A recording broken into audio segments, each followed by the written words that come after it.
Imaginez ce scénario. Un point d'étranglement océanique entier. La portion d'eau la plus stratégiquement vitale sur la planète Terre vient d'être transformée en un piège mortel. Sous la surface, des mines navales patientent dans l'obscurité, des dizaines d'entre elles déjà positionnées, avec des centaines d'autres prêtes à être déployées. À la surface de l'eau, des bateaux suicides chargés d'explosifs traquent absolument tout ce qui bouge pour semer la destruction. Sur les littoraux escarpés, des batteries de missiles sont verrouillées sur chaque navire se trouvant à portée de tir, prêtes à faire feu. Et derrière tout cet arsenal, un régime qui a ouvertement déclaré au monde: nous mettrons le feu aux soldats américains à l'instant où ils toucheront notre sol. Voici la situation terrifiante et exacte dans le détroit d'Ormuz en ce moment même, en avril 2026.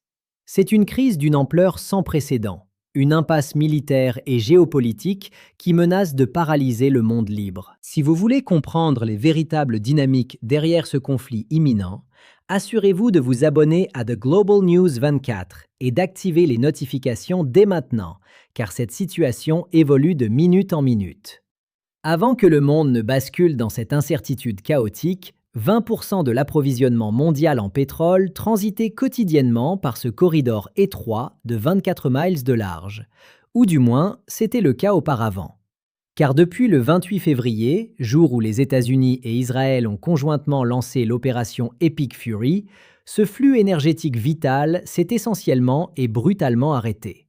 Actuellement bloqués dans les eaux étouffantes du Golfe, ce sont près de 15 millions de barils de brut par jour qui sont immobilisés et complètement isolés du reste de la planète.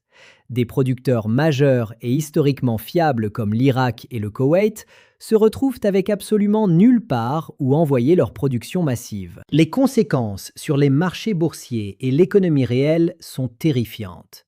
Les prix du pétrole, qui s'élevaient à un niveau gérable de 67 $ le baril le 27 février, s'échangent désormais au-dessus de 112 $, et les analystes financiers les plus pessimistes n'excluent pas la barre catastrophique des 150 $. Dans les couloirs de Wall Street, certains murmurent même le chiffre apocalyptique de 200 $ le baril. L'économie mondiale se vide littéralement de son sang, un baril à la fois, et Washington a désormais une décision cruciale à prendre. Une décision qui pourrait devenir l'un des choix militaires les plus lourds de conséquences de l'histoire moderne américaine. Mais pour vraiment saisir la complexité de ce que prépare le Pentagone et le commandement central américain, nous devons analyser la réalité mathématique, technique et géographique implacable du détroit d'Ormuz. Selon les données récemment publiées par l'Agence internationale de l'énergie et des organismes spécialisés, ce passage maritime critique ne mesure que 21 milles nautiques à son point le plus étroit. Les couloirs de navigation navigables, ceux qui sont sécurisés et suffisamment profonds pour les mastodontes des mers, ne font que 2 milles de large dans chaque direction.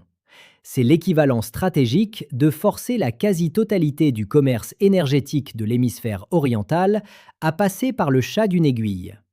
Et comme le rapporte le cabinet d'intelligence économique Discovery Alert, les alternatives d'exportation terrestre sont cruellement insuffisantes pour pallier ce blocage.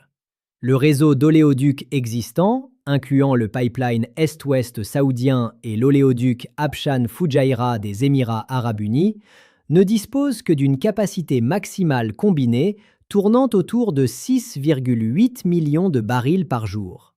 Cela laisse un déficit insurmontable de plusieurs millions de barils chaque jour. Le marché mondial le sait.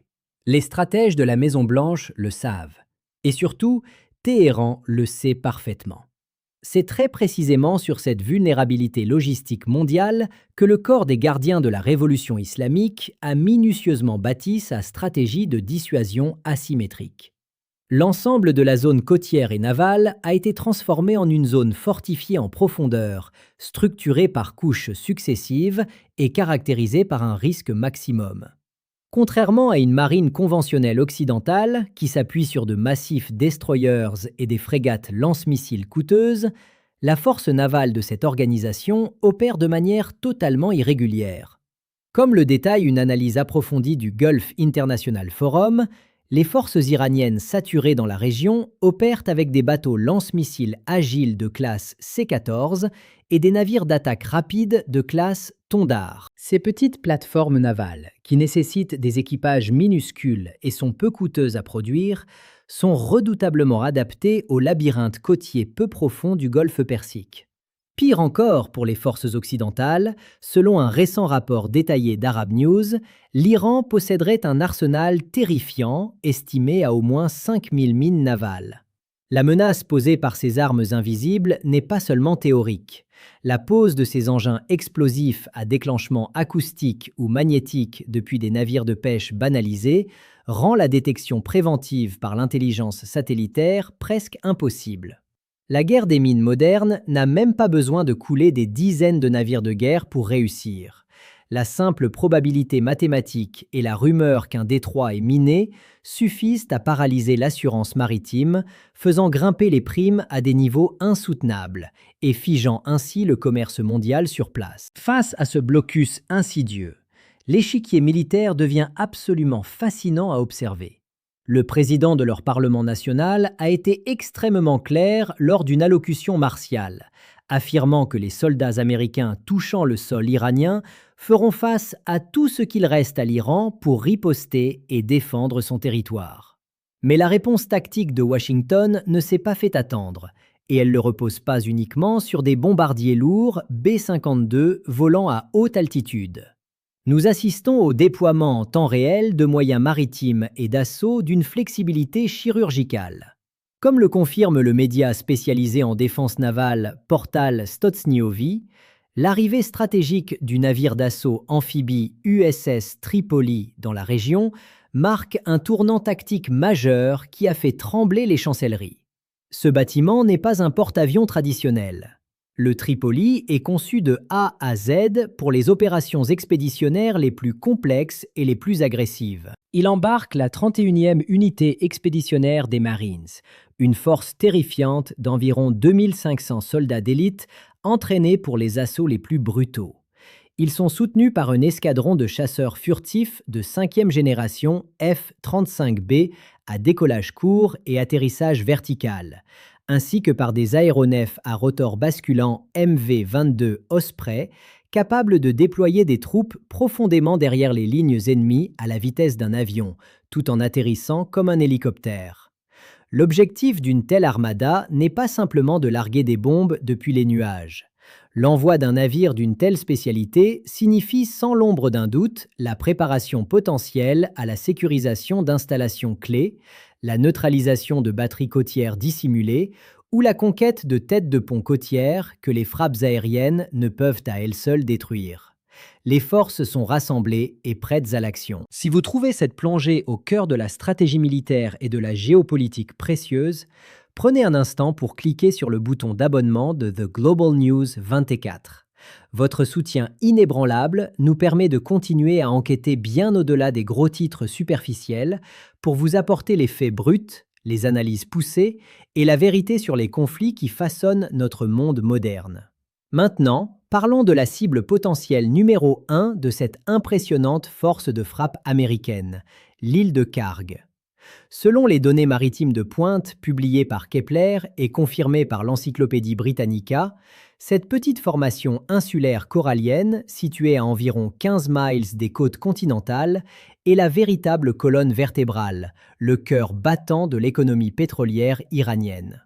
L'île de Kharg est entourée d'eau naturellement profonde, une rareté dans le Golfe, ce qui permet aux immenses supertankers de s'amarrer directement à ces terminaux gigantesques. Elle traite historiquement entre 85 et 95% des exportations totales de pétrole brut du pays. Plus impressionnant encore, elle abrite des infrastructures colossales, avec une capacité de stockage frôlant les 34 millions de barils. Si les planificateurs tactiques du Pentagone cherchent un point de pression ultime pour briser le blocus d'Ormuz et forcer la main du régime, Kharg représente de loin le talon d'Achille de Téhéran.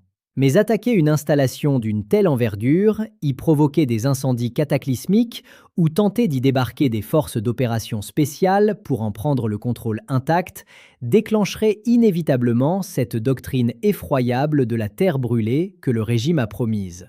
C'est un pari où la moindre erreur de calcul militaire pourrait enflammer littéralement tout le Moyen-Orient. L'histoire humaine ne suit pas des scénarios écrits à l'avance, et aucun conflit ne se déroule comme sur une simulation informatique. Pourtant, le temps presse d'une manière affolante. Le sablier se vide à une vitesse alarmante sous nos yeux. Le sable ne s'écoule plus lentement, chaque grain représente des millions de dollars évaporés et des risques de conflagration accrus. Bien sûr, la diplomatie peut avancer plus vite que les armées en mouvement. Les régimes autoritaires, même les plus durcis, peuvent se fissurer de l'intérieur sous la pression. Les dirigeants les plus intransigeants peuvent cligner des yeux face à l'anéantissement. Mais la dure réalité stratégique est que le délai imparti se referme inexorablement. L'économie mondiale, déjà chancelante, ne peut absolument pas supporter indéfiniment cette situation d'asphyxie financière et logistique. La question centrale, celle qui hante les réunions d'urgence dans toutes les capitales du monde, est de savoir si une opération militaire terrestre massive est désormais totalement inévitable pour rétablir la libre circulation, ou si Donald Trump parviendra à arracher un accord miracle à la table des négociations secrètes avant que la date butoir critique du 6 avril n'expire brutalement. Nous sommes très littéralement en train de regarder l'histoire contemporaine s'écrire en temps réel, sous nos yeux, avec des enjeux civilisationnels. La dynamique complexe de cette nouvelle coalition, le positionnement militaire tactique heure par heure, les marchés pétroliers affolés par la spéculation, nous suivons absolument toutes ces variables cruciales sur notre chaîne pour vous tenir informés. Dans les prochaines 72 heures, cette situation extrêmement volatile pourrait changer de manière dramatique, soudaine et irréversible. Et vous avez le devoir d'être les premiers à comprendre ce qui se trame. Ce qui se passera ensuite façonnera inévitablement l'ordre du monde pour les décennies à venir. Laissez-nous vos impressions et vos théories dans les commentaires ci-dessous. Pensez-vous qu'une intervention terrestre majeure des troupes américaines et alliées est maintenant le seul moyen géopolitique de rouvrir ce détroit vital, ou croyez-vous fermement qu'un compromis secret de dernière minute est en train d'être forgé dans l'ombre diplomatique d'Oman ou de Genève? Partagez vos analyses avec la communauté. Et si vous ne l'avez pas encore fait, c'est le moment idéal de vous abonner à The Global News 24 pour ne manquer aucune mise à jour de cette crise mondiale. Merci de nous avoir suivis, restez vigilants et à très bientôt pour la suite des événements.